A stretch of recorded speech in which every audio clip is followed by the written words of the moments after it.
Could I possibly have 2 fried eggs on a china plate and some bread? Why not? Can I not have 2 fried eggs? That's all I want, 2 fried eggs and a bit of bread. Most chefs will do anything to please a customer, but Gordon Ramsay, he'll tell you exactly where to shove your complaint. And trust me, some customers found that out the hard way. Picture this. You walk into one of the most famous kitchens on television, expecting world-class food and maybe a chance to see the legendary chef himself. But instead of keeping your head down and enjoying the experience, you decide to complain, whistle at the chef like he's your personal servant, or worse, order a fried egg at a Michelin-starred restaurant. 2 fried eggs on a china plate. What happens next? Let's just say these customers learned a brutal lesson about respecting the man behind the pass. The fried egg fiasco that started it all. Let's kick things off with one of the most bizarre customer requests in Hell's Kitchen history. British comedian Vic Reeves walked into Gordon Ramsay's restaurant, looked at a carefully curated menu designed by one of the world's most renowned chefs, and decided he wanted none of it. Instead, he ordered 2 fried eggs on a china plate with some bread. Now, you might think that's a harmless request, but here's the thing. When you're in a fine dining establishment where the chef has spent hours perfecting every dish on the menu, asking for a fried egg is like walking into an art gallery and asking the curator to draw you a stick figure. Gordon's response was immediate and explosive. Fuck off! What is this? A fried egg? Fuck off! Who's that for? He shouted from the kitchen. What? I said, fuck off. I'm not here sweating my fucking balls off to cook some dickhead a fried egg. You order off a menu and you fucking get in there and you tell them that and stop playing with my fucking... Kitchen. I'm not here sweating my balls off to cook some fucking fried egg. Order off a menu and you get in there and you tell them that and stop playing with my fucking nuts.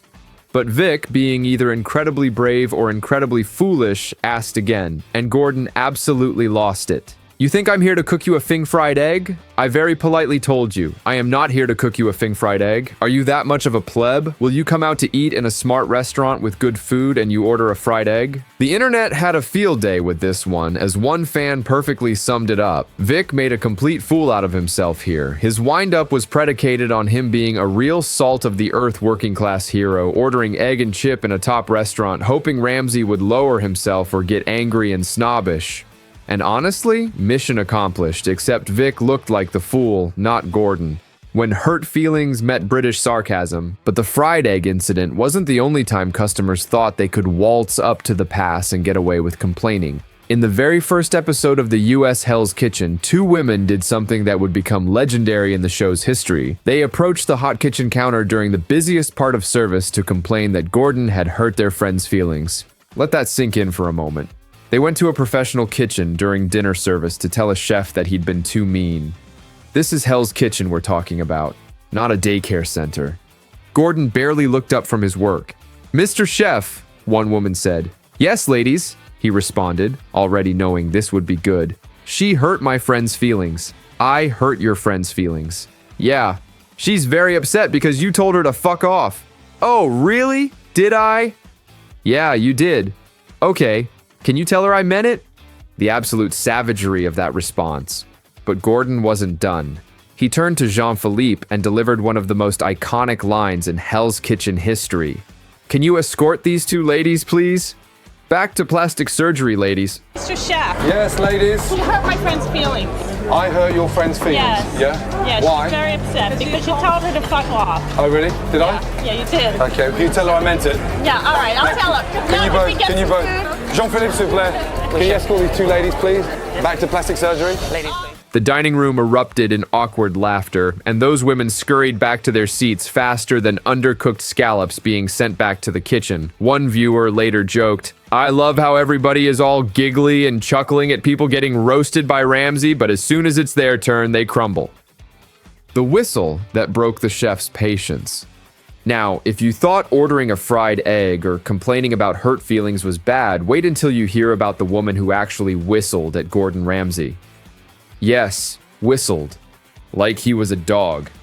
This customer had already complained once about her dish being too flat and having no flavor. Gordon had politely acknowledged her complaint and was in the middle of handling service when she decided the best way to get his attention again was to whistle at him across the kitchen. The moment that whistle left her lips, you could see Gordon's face change. He slowly turned around, and what came next was pure, unfiltered rage. "Don't whistle at me, I'm not your fing dog," he shouted. But here's where it gets really brutal. "Yeah, you look more like a dog than I do. F off, will you?" Don't whistle at me, I'm not your fucking dog, yeah? You look more like a dog than I do.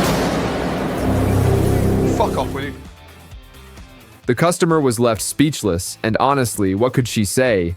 She'd just been compared to a dog by one of the most famous chefs in the world on national television after she'd whistled at him like he was some kind of pet. But Gordon wasn't finished with his revenge. When her food was ready, he had a special delivery method in mind. "Come here, boy. Sit down," he called out to an actual dog. "Give that to the dog. Put a lead on it in case she runs off of the feking plate." He literally gave her returned food to a dog. The level of disrespect matched the level of disrespect she'd shown him. Perfectly balanced, as all things should be. The pumpkin risotto threat. Some customers just don't know when to quit. There was this one guy who became obsessed with the amount of pumpkin in his risotto. He kept leaving his table, walking up to the pass, and interrupting Gordon during the busiest moments of service to complain that there wasn't enough pumpkin. "Where's the pumpkin? I don't see any pumpkin," he kept insisting. Gordon tried to point out that the dish was almost finished. Clearly there had been pumpkin in it. But this customer was on a mission. After the third or fourth interruption, Gordon finally snapped, "I'll get you more pumpkin. I'll ram it right up your fucking ass. Would you like it whole or diced?"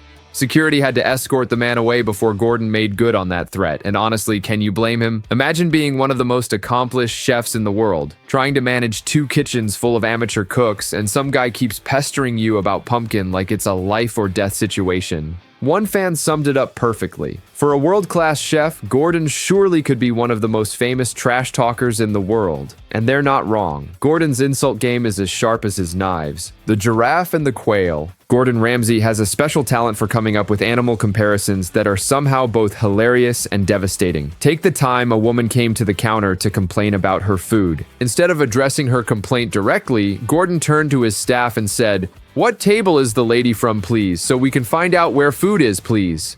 23. Take the giraffe back to the table, please. The giraffe. He called her a giraffe. Presumably because she was tall or had a long neck, but either way, the woman was so stunned by the bizarre insult that she couldn't even formulate a response. She just walked back to her table in complete silence while the rest of the dining room tried not to burst out laughing. And then there was the customer who complained about his beef, claiming Gordon was trying to poison him with low-grade meat. Gordon decided to have some fun with this one. He told the man to stand up straight, getting him positioned just right before delivering the knockout blow. "Stand nice and strong. You look like a fucking quail." A quail? The man had just accused Gordon Ramsay of serving him bad beef and possibly trying to poison him, and Gordon's response was to compare him to a tiny bird. The customer had no defense. He slunk back to his seat and never mentioned the beef again. As one viewer commented, "I died when he told the customer that he looks like a quail." It's the absurdity of the insults that makes them so memorable. Gordon doesn't just tell you to leave, he makes sure you remember why you left. The hot plate incident. One of the most controversial customer shutdowns happened when a woman, frustrated by the long wait for food, decided to lean directly over the kitchen's hot pass to complain. Now, here's the thing about professional kitchens. The hot pass is sacred ground. It's where the chef inspects every dish before it goes out to customers. It needs to be clean, organized, and free from contamination. And this woman, in her frustration, leaned her chest directly onto the hot plate. Gordon's response was immediate. "Off my hot plate. Yeah, look at that. How can I serve food with those fucking things there?" The woman was furious at being called out. She grabbed a plate of food and threw it onto the floor before security escorted her out. But here's where opinions get divided. Some fans thought Gordon crossed a line with his comment. Others argued that she had crossed a line first by contaminating the hot plate during service. One Reddit user summed up the controversy. He said, "Would you mind taking your breasts off my hot plate? How can I serve food with those things there?" And he goes on to gesture very specifically. It was crude, it was harsh, but in Gordon's mind, she had just compromised the entire service by putting her body on the surface where food was being plated. The pizza that shut down Hell's Kitchen. Of all the customer incidents in Hell's Kitchen history, perhaps none is more infamous than the pizza incident. After waiting for over 2 hours for their food, a group of customers decided they'd had enough. They ordered pizza from outside the restaurant and had it delivered to their table inside Hell's Kitchen. Let me repeat that. They ordered Pizza Hut and had it delivered to Gordon Ramsay's restaurant during filming. When Jean-Philippe tried to stop them, one customer actually said, "I have a doctorate in music from the University of Southern California. Do you have a doctorate?" while aggressively poking Jean-Philippe's collar. The chaos that ensued was spectacular. Customers at other tables saw what was happening and started chanting, "We want our food." The entire dining room descended into mayhem, and Gordon had no choice but to shut down both kitchens and send everyone home. It was a disaster, but also one of the most memorable moments in the show's history. And while many suspect the producers encouraged the pizza stunt for drama, the genuine frustration from both the customers and Gordon was palpable. The Campagna complainer. During the reopening of a restaurant called Campagna on Kitchen Nightmares, Gordon had worked tirelessly to revamp the menu, retrain the staff, and give the place a fighting chance. But one woman refused to be impressed. Throughout the entire meal, she loudly complained that her steak was tough, the food was terrible, and it was the worst meal she'd ever eaten. Gordon finally confronted her in front of the entire restaurant. "Why can't you enjoy something when you come?" he asked.